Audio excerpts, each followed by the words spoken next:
At 0500 hours local time, 5 Ukrainian FPV-2 drones lifted off from a concealed launch site in southern Ukraine, climbing rapidly into the cold morning sky. Their destination was a major Russian logistics depot in Crimea, a sprawling facility responsible for storing ammunition, spare parts, fuel, and supplies, supporting Russian operations across the peninsula. Ukrainian planners knew the drones would be detected almost immediately. Less than 20 kilometers from the launch area, a Russian Zoopark radar battery continuously monitored the airspace, searching for incoming artillery rockets and missile launches. The operators had no idea that the targets appearing on their screens were not what they seemed. The first detection occurred before the drones climbed above 50 meters. 5 heat signatures rising simultaneously from Ukrainian territory triggered alarms throughout the command post. Data streamed across the operator's display. Initial speed measured approximately 180 meters per second, climb angle 45 degrees. Acceleration characteristics closely resembled solid fuel rocket boosters. The Zoopark computer required only 3 radar measurements to calculate a ballistic trajectory. The first return at 100 meters established the launch position. The second return at 300 meters calculated velocity. The third return at 500 meters generated a complete projected flight path. For decades, the same mathematical model had accurately predicted where artillery shells and rockets would land. Objects launched upward eventually came back down. Physics had always followed the same rules. But the FPV-2 drones were about to exploit those assumptions. Within seconds, the computer produced its conclusion. 5 M31 GMLRS rockets launched from a HIMARS system were heading toward grid squares near Chaplinka. Estimated time to impact 47 seconds. The radar database compared the observed launch profile against known signatures and found an almost perfect match. Everything resembled a coordinated HIMARS strike. The operator immediately reached for the encrypted communications handset. HIMARS attacks demanded an immediate response. They often targeted ammunition depots, headquarters, bridges, and logistics facilities. With little warning, alerts spread across multiple Russian command networks while the countdown timer continued decreasing on the display. Then nothing happened. The expected impacts never came. Instead, the operator watched all 5 radar tracks disappear, approximately 8 kilometers south of the launch site. The Zoopark radar continued scanning empty air, searching for rockets that no longer existed. Then he realized what had happened. The contacts had descended below the radar horizon immediately after climbing to roughly 500 meters. The system could reliably track objects flying above 30 meters over land. Over the sea, however, wave reflections and ground clutter created a large blind zone where very low-flying targets became difficult to detect. These were not ballistic rockets obeying Newton's laws. They were autonomous FPV-2 drones that had deliberately exploited the radar's prediction algorithms. The operator immediately switched the system from ballistic tracking mode to cruise target search. The radar expanded its search parameters.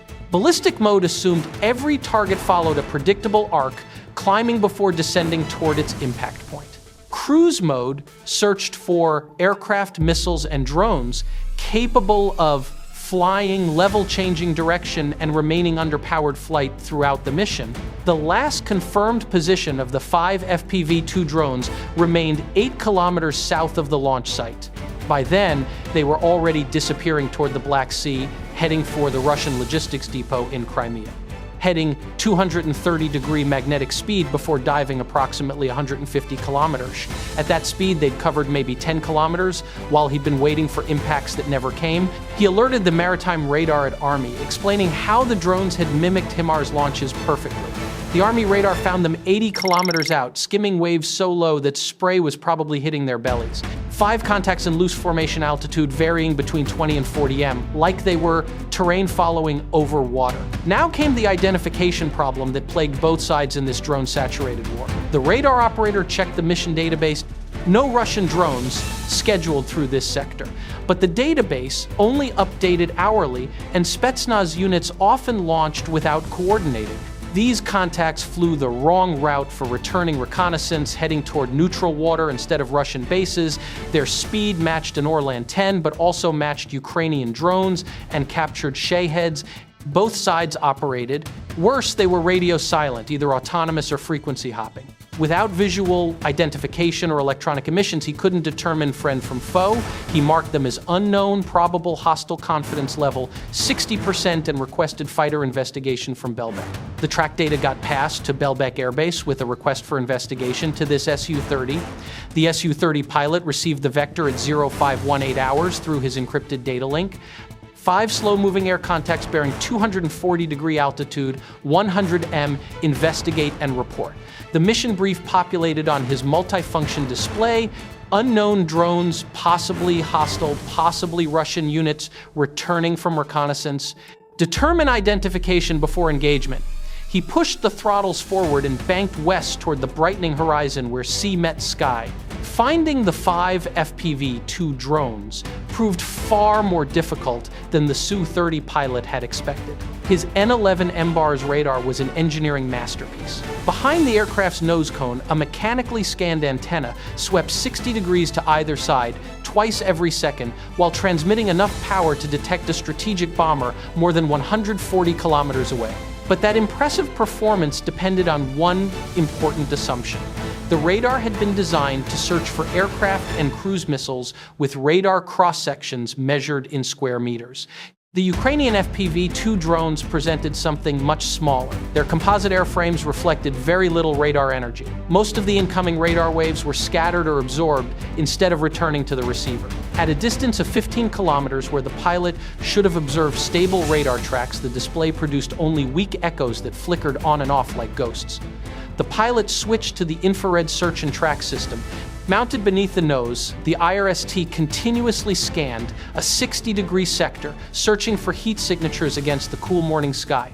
Under normal conditions, it could detect the hot exhaust of a jet aircraft from dozens of kilometers away. The display remained almost empty. The FPV-2 drones were powered by small piston engines, whose exhaust temperatures were only slightly warmer than the surrounding environment. Flying low over the Black Sea, whose surface still retained heat from the previous day, the drones generated almost no thermal contrast. They simply blended into the background. The pilot tried another sensor.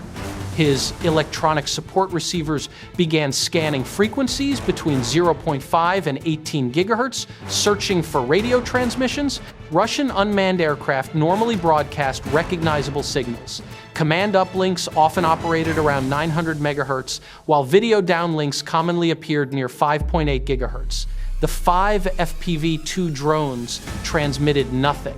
They flew in complete electronic silence. The identification problem was becoming even more complicated. At 8 kilometers, the pilot finally caught sight of them through the morning haze. 5 dark silhouettes moved just above the sea, spread across roughly 3 kilometers of airspace. They were still too distant for markings or structural details to be identified. Now he faced the decision every Russian pilot had come to dread during the drone war. Were these friendly aircraft or hostile ones? He had less than 30 seconds before the formation passed beyond the most favorable interception geometry. The pilot immediately began working through the identification checklist that every Russian fighter crew had practiced repeatedly since both sides began operating nearly identical unmanned aircraft over the battlefield. First check, IFFF interrogation.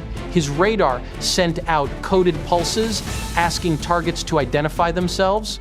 No response, but most drones didn't carry IFFF transponders. The devices that respond, "I'm friendly" to radar queries, they were too small. Second, check flight profile analysis.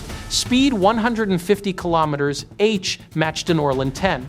Also matched a Shahed 136. Third check, thermal signature. He switched the display to infrared and watched the 5 contacts bloom into pale gray smudges against the colder background of the sea. The engines were warm but not hot enough for a jet-powered cruise missile. Their heat patterns pulsed unevenly like small piston engines working hard against the coastal wind. That narrowed the list, but it did not solve the problem. Ukrainian reconnaissance drones use similar engines. Russian decoys use similar engines. Even some modified civilian airframes gave off almost the same signature at that distance. Fourth, check formation behavior. Friendly drones usually flew with separation discipline, holding altitude and spacing to prevent collisions and reduce radar overlap. These 5 were spread wide, but not randomly. They were moving like a loose hunting line, each aircraft covering a slightly different slice of coastline. That was not how a simple surveillance package usually behaved. It looked more like a probe, the kind of formation sent ahead of a larger strike to test radar coverage, trigger air defenses, and force pilots to reveal themselves. He adjusted his heading slightly, keeping the contacts on the edge of his radar cone while avoiding a direct approach. The sea below reflected the early light in broken silver bands, and for a second the drones vanished completely into the glare. His left hand tightened on the throttle. Every second spent identifying them was a second lost for engagement, but every rushed decision carried its own danger. Shoot too late, and hostile drones might escape into friendly rear areas. Shoot too early, and he might destroy Ukrainian assets operating without transponders. The ground controller came back on the radio, his voice clipped and tense. No confirmed friendly flight plan in that sector. No scheduled drone corridor. No response from coastal defense units. That did not mean the drones were hostile, only that no one wanted to claim them. In this war, silence was not evidence. Silence was just another layer of fog. Fifth check, optical silhouette. He zoomed the targeting pod as far as the haze allowed. Long, straight wings, narrow fuselage, a rear-mounted propeller, nothing distinctive enough. The lead drone dipped slightly, corrected, then continued east. The movement was small, almost invisible, but it caught his eye. Autonomous navigation tended to smooth out corrections. Human-guided aircraft often twitched when the operator adjusted course. These drones were not broadcasting, yet they were maneuvering like something was guiding them. Then the formation changed. The center drone slowed first. Two others drifted outward, widening the gap. The pattern no longer looked like transit, it looked like deployment. His warning receiver stayed quiet, but his instincts did not.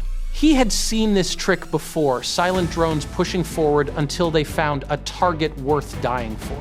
The 30 seconds were nearly gone. He marked the lead aircraft, armed a short-range missile, and waited for one final confirmation that never came. Also matched dozens of commercial drones. Both sides had modified.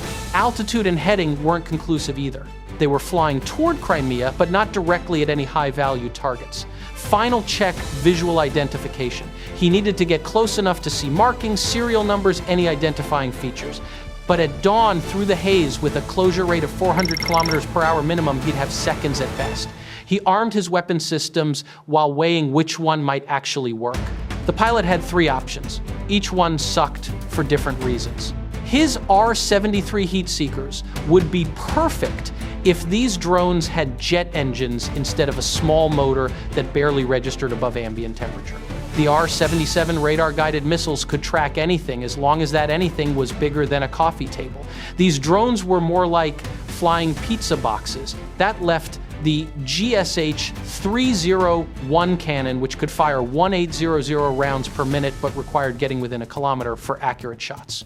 Against drones crawling along at 150 kilometers per hour while he was doing 400 minimum, he'd have exactly one pass to identify friend from foe and engage before overshooting. About as likely as threading a needle while riding a motorcycle. Then the secure radio crackled with an encrypted query from ground control asking if he'd identified the contacts. He responded negative, requesting guidance. The response took 15 seconds that felt like 15 minutes.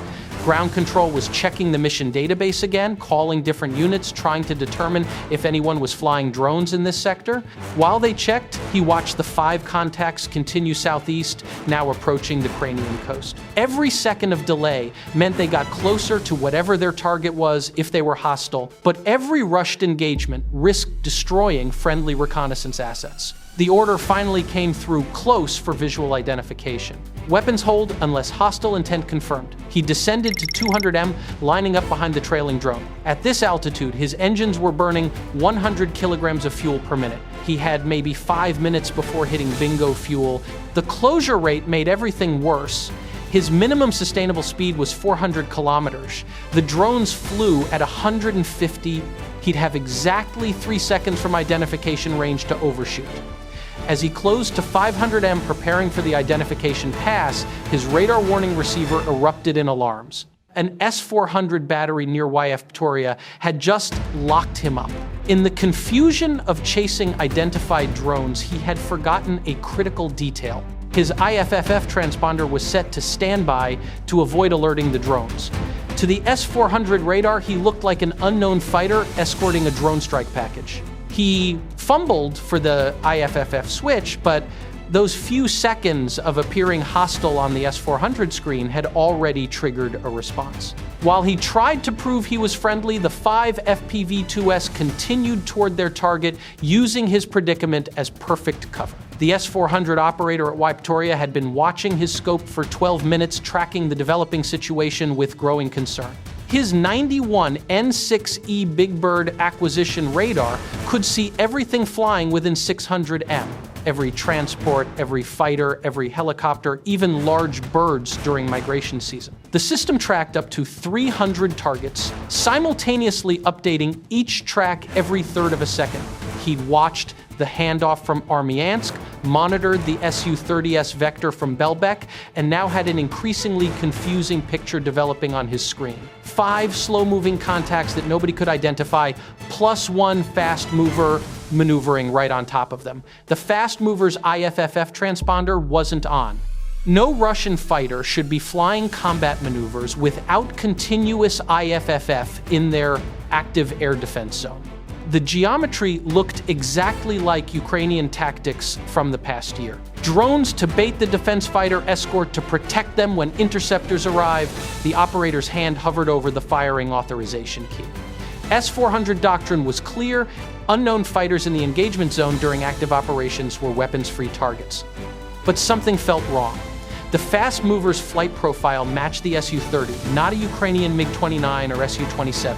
The speed, the turn radius, the altitude changes all suggested Russian aircraft. He queried Belbit control one more time, his fingers tensed over the keyboard. The response came back after 10 eternal seconds. One Su-30 investigating unknown contacts should be transmitting IFFF continuously. Should be, but wasn't. The operator made his decision based on what he could see, not what should be happening. If that was a Russian Su-30, it would be transmitting IFFF.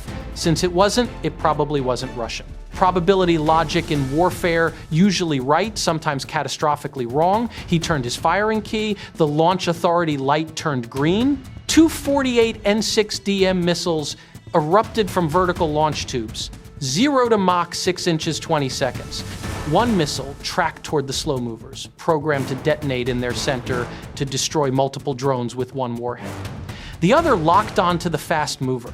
The unknown fighter that might be Ukrainian, might be Russian, but definitely wasn't broadcasting any friendly signals. The missile heading for the drone started having problems immediately. The S-400 was designed when cruise missiles flew at 800 kilometers minimum. Its engagement computer used algorithms refined over decades of testing against high-speed targets. These drones flew at 150 kilometers slower than the missile's minimum tracking velocity. The guidance system kept recalculating intercept geometry, trying to find where subsonic targets would be when a hypersonic missile arrived. It's like trying to use a rifle scope to aim at something right in front of your face. The math just doesn't scale down. Meanwhile, the second missile bore down on the Su-30 with ruthless efficiency. The pilot had flipped his IFFF switch to continuous broadcast, flooding every frequency with his identification codes. But the 48 N6DM missile doesn't have a recall function. Russian designers build it with one purpose: fly to target, detonate, delete threat. No abort codes, no self-destruct, no second thoughts. Once that missile left the tube, something was going to go boom. The Su-30 pilot tried every countermeasure in his arsenal, diving toward the water to create multipath interference where radar reflections off the surface confused the seeker, dumping chaff bundles into specific patterns Russian aircraft use. 8 bursts, 2-second intervals, creating an aluminum cloud 200 meters wide, pumping flares, even though this was a radar-guided missile. Desperation, overriding, training, broadcasting emergency codes on the guard frequency that every Russian aircraft monitored. Nothing worked. Russian missiles train against Russian countermeasures every week on the test ranges. The chaff patterns, the flare sequences, the electronic warfare techniques.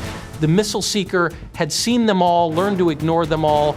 At 1,000 meters, the pilot pulled the black and yellow handle between his legs. The K-36 DM seats, rocket motor fired, shooting him and his co-pilot clear of the doomed aircraft. 2 seconds later, the proximity fuse detected the abandoned Su-30 and detonated. The explosion transformed $35 million of sophisticated fighter into a brief orange fireball falling toward the Black Sea. The missile chasing the drones lost track since the radar kept classifying the contacts as biological and the missile exploded harmlessly in the air. Soon, Russian radio frequencies turned into chaos. Every command level started screaming simultaneously. The S-400 battery commander demanding to know why a fighter wasn't transmitting IFFF, Belbek Tower, coordinating search and rescue. The Yevdoria station trying to determine if they just destroyed a friendly aircraft. Nobody tracked 5 FPV-2 drones turning east toward Giberdai's depot, now just 35 kilometers from target. The entire Crimean air defense network was paralyzed by the friendly fire incident. Generals yelling at colonels while the real threat flew on unobserved. Well, almost unobserved. The Pantsir-S1 crew at Gaberdieski Depot had been listening to the radio chaos since 0530, trying to piece together what was happening. Fighters shot down by friendly fire, rescue helicopters launching, unknown contacts still unidentified. They knew something was coming their way, but the radar screen showed empty sky. The Pantsir's 1RS-21E radar could detect aircraft at 36 kilometers, missiles at 20, drones at 15, but only if those targets flew high enough to clear the radar horizon. The first indication came from human senses, not electronic ones. The perimeter guard heard engine noise from the west, a low humming that was getting louder. By the time the Pantsir's radar found them, 5 contacts were climbing through 100 meters altitude. 7 kilometers out, 180 seconds from impact. The operator's training kicked in as adrenaline flooded his system. His hands moved across the console, bringing the system from standby to full combat mode in 4 seconds. The Pantsir-S1 combined everything needed for point defense in one vehicle: search radar on top, tracking radar in front, 12 missiles in tubes, 230mm cannons on the sides. It could engage targets from 20 kilometers down to 200 m altitude, from ground level to 15 kilometers, but it had one critical limitation. The fire control system could only guide 4 missiles simultaneously against 5 incoming drones. The math was unforgiving. The operator launched 2 57 E-6E missiles at the leading drones. The missiles accelerated to Mach 3, pulling 30 GS as they curved toward their targets. Each missile carried 20 kilograms of directed fragments that would expand in a lethal cone. The proximity fuses worked perfectly. Both FPV-2S took direct hits at 5 kilometers range. Wings separated from fuselages and debris tumbled earth, but that left 3 drones still coming. The surviving FPV-2S began their terminal attack profiles. Through their terminal cameras, the tank farm appeared as a grid of white circles against dark ground. Steel tanks that retained yesterday's heat while the Earth had cooled overnight. The onboard computers selected their targets based on pre-programmed criteria. Tank number 3 sat upwind of the others, perfect for fire spread. Tank number 11 contained aviation fuel, according to intelligence reports more volatile than diesel. Tank number 18 anchored the depot's northern section. At 2 kilometers range, they dove. Then the Pantsir's autocannons engaged. Both 2, a 38M guns firing simultaneously. 5,000 rounds per minute combined rate of fire. Each tungsten penetrator capable of punching through 20 millimeters of armor. The gunner watched through his optical sight as rounds sparked off one drone's fuselage, pieces of composite material flying off like confetti. But the FPV-2's warhead was armored, designed to survive battle damage. Even with holes through its wings, even with control surfaces gone, the 105 kilograms explosive core remained intact. The damaged drone spiraled down, impacting 200 meters from its target into another tank. The explosion shattered windows across the depot, set off car alarms, knocked unsecured items off the shelves. The other 2 FPV-2S continued their dives, now at 70-degree angles, nearly vertical. The Pantsir's guns tried to track but hit elevation limits. The system could traverse 90-degree, second horizontally, but only 45-degree vertically. By the time the guns pointed high enough, the drones had passed through the engagement envelope. At 100 m altitude, the FPV-2S cut their engines and went silent. Gravity alone would carry them to their targets at 50 meters per second. The first drone hit tank number 3 at 0547, punching through the 10mm steel walls like a knife through paper. The warhead detonated in the vapor space where fuel fumes mixed with morning air at exactly the right ratio for maximum explosive effect. The tank didn't explode outward. It split at the seams like an overripe fruit. 2,500 cubic m of diesel erupted upward and outward simultaneously, creating a ground-level mushroom cloud that rolled across the depot at 100 meters per second. 8 seconds later, the second FPV-2 struck tank number 11. Aviation fuel burns hotter than diesel, and the thermal pulse from this explosion instantly ignited vapors venting from adjacent tanks. Within 4 hours, the depot was gone. Satellite imagery would show complete devastation, 5 tanks destroyed, 3 collapsed, 2 still burning days later. Russian fighters at Belbek and Saki found themselves grounded, not from battle damage, but from lack of fuel. The FPV-2S had achieved what missiles couldn't, eliminated Korean air defense not by destroying aircraft, but by starving them. Bye for now.